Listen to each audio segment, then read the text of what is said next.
मुंबई के नालासोपारा क्षेत्र से वैभव राउत इस कार्यकर्ता को अरेस्ट किया गया है और बताया जा रहा है कि ये सनातन संस्था का कार्यकर्ता है।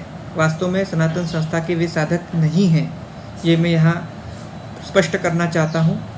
हिंदुत्व रक्षा के क्षेत्र में वो एक सक्रिय कार्यकर्ता है। गोवंश रक्षा समिति नाम का एक संगठन वहाँ चलता है, उसके वो नेता है। और मुंबई में जितने सारे विभिन्न प्रकार के उपक्रम, आंदोलन या कार्यक्रम होते हैं हिंदुत्व के क्षेत्र में, उनमें उनका सक्रिय सहभाग होता है। जिस प्रकार से ये हिंदुत्व का कार्य करने वाला व्यक्ति है, हम तो मानते हैं कि ये सनातन का ही कार्यकर्ता है, क्योंकि धर्म के विषय में ये कार्यरत है। लेकिन इसका अर्थ ये नहीं होता है कि सनातन संस्था के साधक है और संस्था बम बनाने की संगठना है और आतंकवादी संगठना है। जिस प्रकार से कुछ संगठन, कुछ मीडिया वाले या कुछ संस्थाएं इस प्रकार से प्रचार कर रही है कि सनातन संस्था पर बैन लाया जाए, तो वो सरासर गलत है। हम संवैधानिक मार्ग से कार्य करने वाली संगठन है।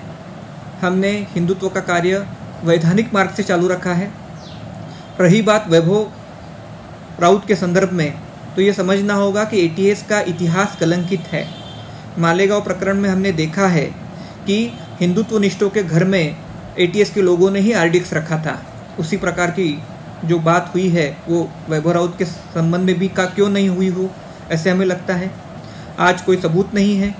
इस दृष्टिकोण से वैभव जी को हमने दोषी पाना या मानना ये जो है गलत होगा, ऐसे मुझे लगता है। नमस्कार, मैं सुनील घनवट, हिंदू जनजागृति समिति महाराष्ट्र संगठक। आज सुबह ही कुछ न्यूज़ चैनल्स पे न्यूज़ आई कि नालासोपारा में श्री वैभव राउत इनको गिरफ्तार किया गया है।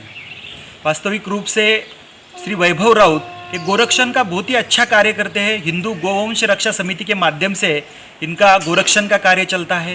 हिंदू जनजागृति समिति जो समाज सहाय राष्ट्ररक्षण धर्म जागृति का कार्य करते हैं, उस उपक्रमों में जैसे अनेक संगठन उसमें सहभागी होते हैं, वैसे वैभव राउत जी भी सहभागी होते थे। कुछ महीने से वो कुछ कारणवश सहभागी नहीं हुए हैं।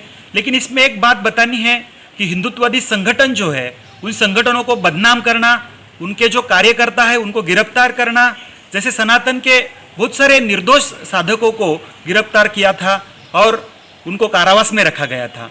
तो हमें ये यहाँ पे शंका आती है कि मालेगांव पार्ट 2 तो नहीं है हिंदुत्ववादी संगठनों को बदनाम करने के लिए, हिंदुत्ववादी संगठनों के कार्यकर्ताओं को बदनाम करने के लिए। यह हमारी यहाँ पे प्रतिक्रिया है।